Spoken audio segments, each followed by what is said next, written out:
Hai kaum rebahan, selamat datang di channel hiburan kaum rebahan. Admin akan melanjutkan membacakan sebuah cerita novel yang sangat menarik, yang sangat seru, yang sangat layak untuk diikuti dari awal hingga akhir. Tetapi sebelum melanjutkan, pastikan kalian sudah subscribe channel ini dan aktifkan lonceng notifikasinya agar tidak ketinggalan jika admin upload video terbaru. Jika kalian menyukai cerita-cerita seperti ini, pastikan kalian sudah like. Jika berkenan, share juga ke teman lainnya agar teman lainnya juga mendapatkan informasi hiburan seperti ini. Baik, kita lanjutkan di podcast 156 bertepatan dengan bab 731. Securan hampir tidak menggerakkan supirnya sewaktu makan malam. Dia berulang kali mengambil ponselnya untuk menelpon Malan, melakukan panggilan video WeChat, tetapi semuanya seperti batu yang tenggelam di laut. Tidak ada reaksi sama sekali.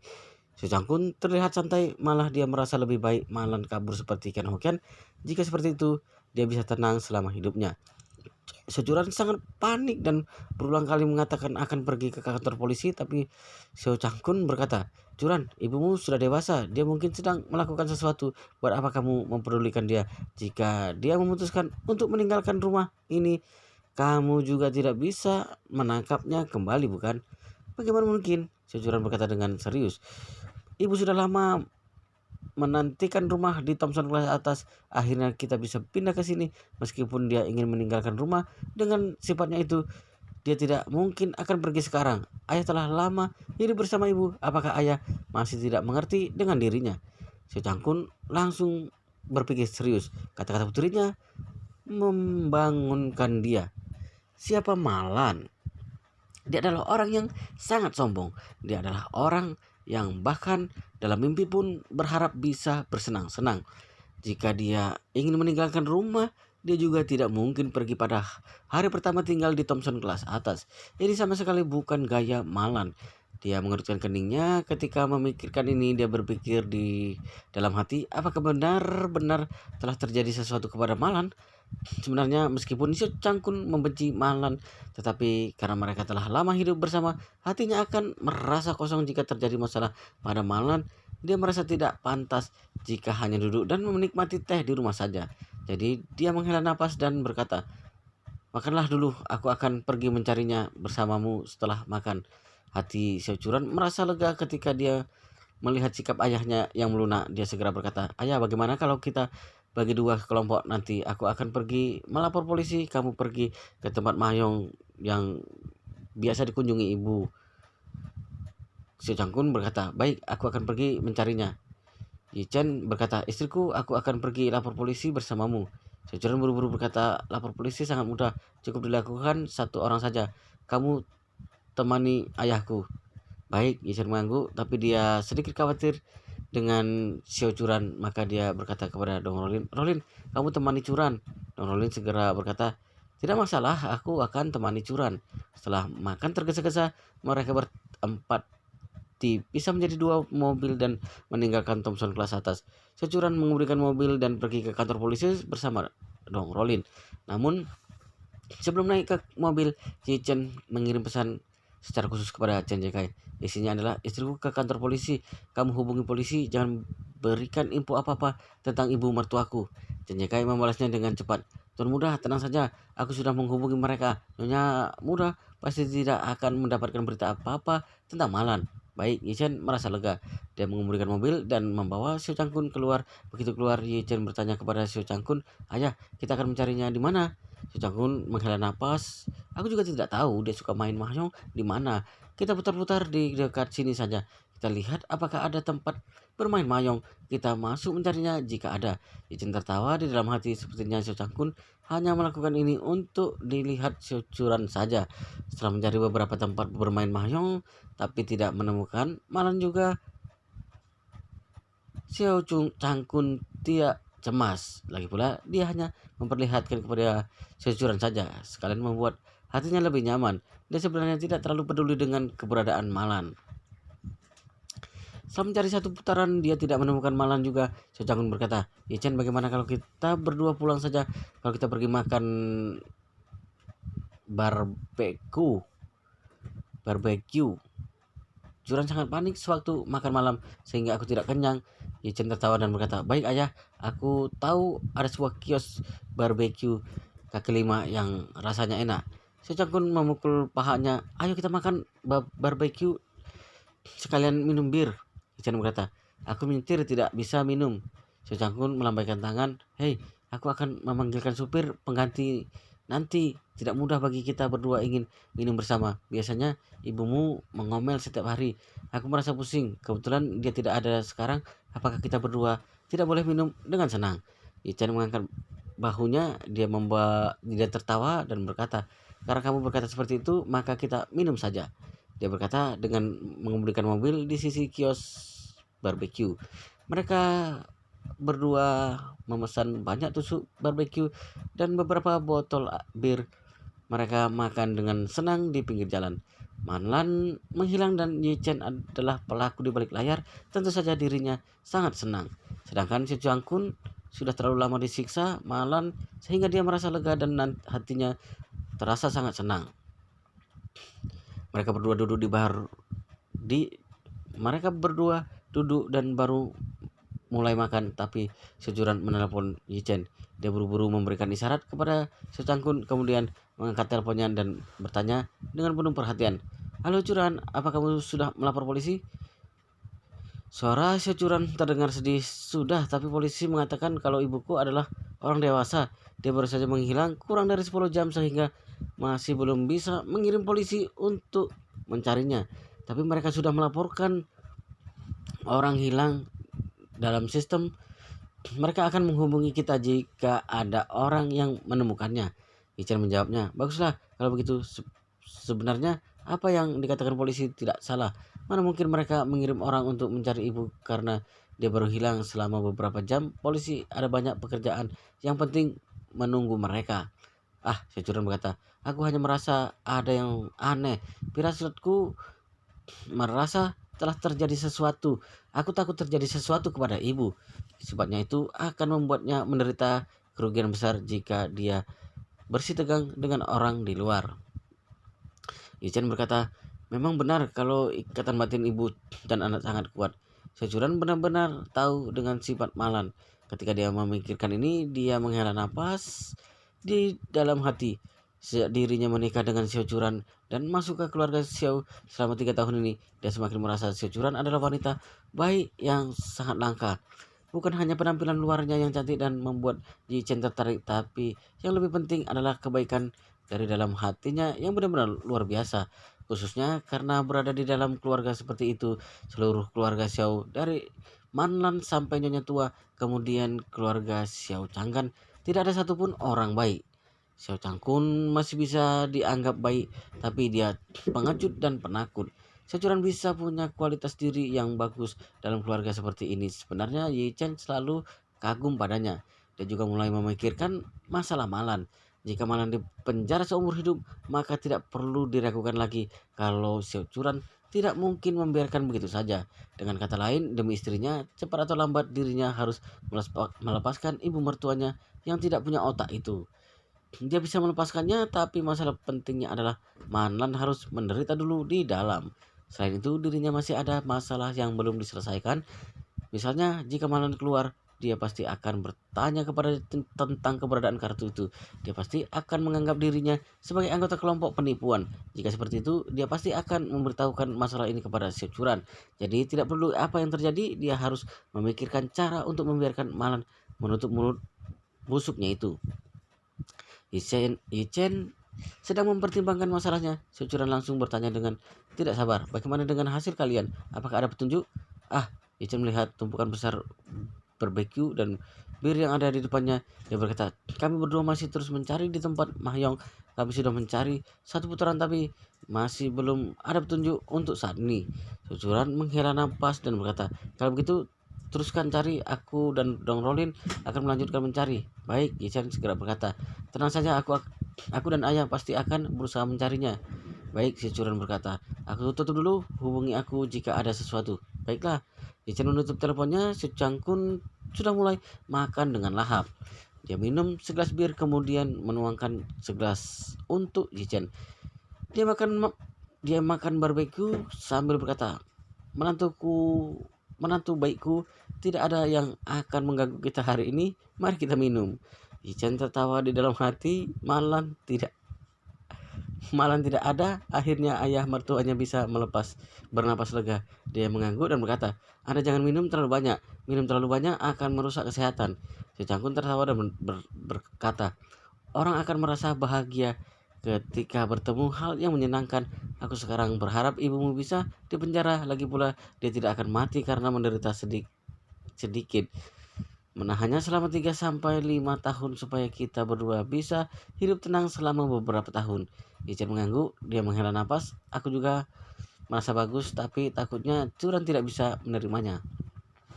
Cecakun menghela napas. Benar juga, Curan adalah anak yang berbakti, terlalu berbakti, tapi salah tempatnya.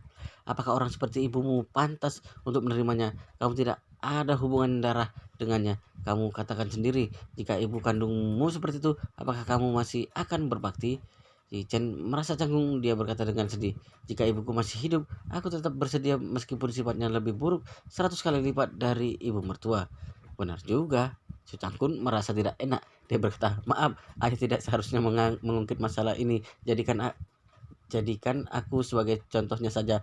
Kamu lihat nenek Curan yang sifatnya hampir tidak ada bedanya dengan ibu Curan. Sejujurnya mereka berdua adalah wanita tidak masuk akal. Satunya tua, satunya lagi lebih muda. Ketika mengatakan ini, si Cangkun minum segelas bir. Dia berkata dengan serius, jadi kamu lihat diriku, aku tidak salah berbakti. Perbuatan ibuku tidak benar, meskipun dia jadi gelandangan, aku tetap tidak akan membiarkan dia tinggal di rumahku. Kenapa? Kita harus bisa membedakan keadaan. Tidak bisa karena dia ibumu, maka kamu akan tetap melindunginya meskipun dia telah membunuh orang. Benar tidak? Ichen mengangguk. Benar kata Anda. Si Cangkun menghela nafas dan berkata, sebenarnya hidupmu jauh lebih baik dariku. Kamu bisa menikah dengan gadis seperti Curan. Meskipun kamu tidak melakukan apa-apa, dia juga tidak akan bercerai denganmu. Jika kamu sama seperti diriku yang menikah dengan seorang wanita gila, hidupmu akan sangat menderita. Yichen melihat tampang si Cangkun yang sedih. Dia merasa simpati untuknya. Ayah mertuanya ini benar-benar kasihan selama hidupnya. Pada awalnya dia punya cerita pertama yang indah dan punya hubungan baik dengan pacar pertamanya, tapi Manlan mengacaukannya, benar-benar menyedihkan. Pada saat ini Yichen sengaja bertanya, ayah, ceritakan padaku kisah cinta pertamamu. Aku mendengar seorang paman mengatakannya sewaktu acara reuni kalian itu terdengar cukup menarik. Menarik apanya? Si Cangkun menghela napas dan berkata, aku dan Hai Making berencana menikah setelah lulus. Masih agak sulit untuk keluar negeri pada saat itu, tapi ayahnya ada koneksi yang bisa mengantar kami berdua ke Amerika untuk studi lebih lanjut. Kami berencana menikah sewaktu lulus, kemudian sekolah pasca sarjana bersama di Amerika. Ketika mengatakan ini, Su Cangkun berkata dengan marah, siapa yang bisa menduga saat semua orang berkumpul sewaktu menjelang kelulusan. Aku minum terlalu banyak. Setelah aku bangun, aku dan ibu mertuamu telah... Su Cangkun menutup wajahnya dan berkata, Manan adalah wanita penuh siasat. Dia langsung mengatakan hal ini kepada Han Making dan membuat Han Making marah. Dan Han Making berbeda dengan Malan. Malan suka ribut. Han Making langsung menulis surat perpisahan untukku, kemudian mengemas barangnya dan pergi ke Amerika. Aku tidak pernah melihatnya lagi sejak itu. Yichen bertanya Yichen bertanya dengan penasaran, apakah waktu itu kamu tidak menjelaskan padanya? Bagaimana menjelaskannya? Su Cangkun berkata, tidak peduli bagaimana aku menjelaskannya. Aku dan Malan benar-benar melakukannya. Han Making punya fobia kebersihan. Kehidupannya ada fobia kebersihan. Urusan percintaan juga seperti itu. Dia tahu aku mabuk karena Malan, tapi dia sudah tidak bisa menerima adikku yang seperti itu. Maka dia memutuskan berpisah denganku tanpa ragu dan pergi ke Amerika. Ichen sengaja bertanya kepadanya, apakah kamu masih memikirkan dia? Secangkun berkata dengan sedih, masih, bagaimana mungkin tidak? Dia adalah wanita pertama di dalam hidupku, juga wanita satu-satunya yang aku cintai. Jika tidak, aku tidak akan memakai hari ulang tahunnya untuk atasan di ponselku. Ichen terlihat mengerti sambil mengangguk. Dia bertanya lagi, apakah kamu pernah mencari tahu bagaimana keadaannya saat ini? Pernah menanyakannya Xiao Changkun berkata, tapi tidak bisa mendapatkan kabar yang lebih banyak. Beberapa tahun yang lalu aku mendengar kalau dia menikah dengan seorang pria Amerika dan punya seorang putra. Katanya kondisi latar belakangnya keluarganya sangat bagus. Tetapi tidak ada yang tahu lebih detailnya karena tidak banyak teman kelas yang berhubungan dengannya. Setelah itu kontaknya putus sama sekali. Ichen mengangguk pelan. Dia berkata di dalam hati, jika Han Making tahu dengan kondisi Xiao Changkun seperti ini, rasanya pada Xiao Changkun mungkin tidak sama seperti dulu lagi. Xiao Changkun melihat Ichen masih tidak minum. Saat ini dia merasa kurang puas. Menantuku yang baik, kenapa kamu tidak minum? Kenapa hanya aku sendiri yang minum? Ichen tertawa sambil mengangkat gelasnya. Baik-baik, aku akan menemanimu minum segelas. Dia baru selesai berbicara, ponselnya Xiao Changkun tiba-tiba berbunyi. Telepon menunjukkan nomor yang tidak dikenal sehingga dia mengerutkan keningnya. Sudah malam begini, siapa yang menelponku? Setelah itu, tanpa sadar dia menekan tombol jawaban. Dengan suara seorang wanita yang lembut dari ujung telepon, dia bertanya, halo, apakah ini Xiao Changkun? Xiao Changkun langsung tercengang. Dia bertanya dengan panik, kamu. Orang di sana tersenyum. Aku Making, Han Making. Xiao Changkun seperti tersambar petir. Dia tertegun untuk waktu yang lama. Kemudian berkata dengan penuh semangat, Making, apakah ini benar dirimu? Ini aku. Orang itu berkata sambil tersenyum. Apakah karena suaraku sudah menjadi tua sehingga kamu tidak bisa mengenalinya? Tapi aku dengar suaramu tidak banyak berubah. Xiao Changkun berkata dengan panik, kita sudah bertahun-tahun tidak berhubungan. Kenapa kamu tiba-tiba menelponku? Aku baru saja membicarakanmu bersama menantuku. Benarkah? Dia langsung bertanya, kenapa kamu bisa membicarakanku dengan menantumu? Apakah kamu membicarakan masalah lama kita dengan menantuku? Bukan. Xiao Changkun terlihat kacau. Dia berkata segera berkata, aku sedang minum bersama menantuku lalu mengobrol bersama. Setelah itu Xiao Changkun bertanya, Making, kenapa kamu bisa berpikir menghubungiku? Making berkata, aku dan putraku berencana kembali ke Tiongkok untuk menetap di sana. Jadi aku menghubungimu dan beberapa teman lama lainnya. Aku ingin mentraktir kalian makan setelah aku kembali ke Jinling, karena kita sudah tidak bertemu selama 20 tahun lebih. Xiao Changkun tidak pernah menyangka jika dia masih bisa menerima telepon dari Han Making dalam hidup ini. Yang lebih tidak terduga adalah Han Making akan kembali ke Tiongkok. Dia langsung pergi ke Amerika begitu lulus kuliah waktu itu. Kemudian langsung menetap di sana. Setelah itu tidak ada yang pernah bertemu dengannya lagi waktu telah berlalu 20 tahun lebih. Tapi meskipun sudah tidak bertemu selama 20 tahun lebih, tapi hati Xiao Changkun tetap masih terusik oleh suaranya. Maka dia segera bertanya, Making, kamu benar-benar akan kembali? Kapan kamu pulang? Dan Making berkata sambil tertawa, aku akan segera naik pesawat. Aku akan tiba di Jinling sekitar jam 11 siang besok. Jika tidak ada perubahan, kita akan makan bersama teman kita lusa. Xiao Changkun terlihat sangat bersemangat. Dia berkata, kamu besok sudah tiba di Jinling? Itu kamu tinggal di mana? Dan Making berkata, putraku sudah memesan hotel Buckingham Palace. Mungkin beberapa hari ke depan kami akan tinggal di hotel Buckingham Palace. Kemudian kami akan melihat apakah ada rumah yang cocok di Jinling. Kami akan membelinya jika ada. Canggun bertanya, kalau begitu apakah suamimu ikut pulang bersamamu? Tidak. Suara Han Making terdengar sedih. Suamiku sudah meninggal, maka aku memutuskan kembali ke Tiongkok bersama putraku. Tidak melihat Amerika yang sedih lagi. Hati Cangkun langsung berseri-seri. Maka dia segera berkata, itu apakah kamu pergi makan bersama setelah kamu tiba? Aku akan pergi menjemputmu dan mentraktirmu makan. Han Making ragu untuk beberapa saat dan berkata, aduh, jika Anlan tahu, dia pasti tidak akan membiarkanmu makan berdua denganku, bukan? Suara tawa si Cangkun hampir meledak ketika dia mendengarnya. Malan, dia sudah hilang. Hahaha, dia baru menghilang dan Han Making kembali. Ini bukankah Tuhan telah membuka matanya? Si Cangkun berdiri dari kursi kios barbeque. Dia berjalan mondar-mandir dan berkata, kamu jangan khawatir, hubunganku dengan Malan sudah retak sekarang. Sudah pisah ranjang dan dia tidak mengurus masalahku lagi. Han Making berkata dengan kaget, kalian berdua sudah pisah ranjang? Si Cangkun menghela nafas dan berkata, ceritanya panjang. Setelah itu dia berkata lagi, Making, aku akan pergi menjemputmu di bandara besok siang. Bukankah kamu tinggal di Hotel Buckingham Palace? Kita makan di Hotel Buckingham Palace saja.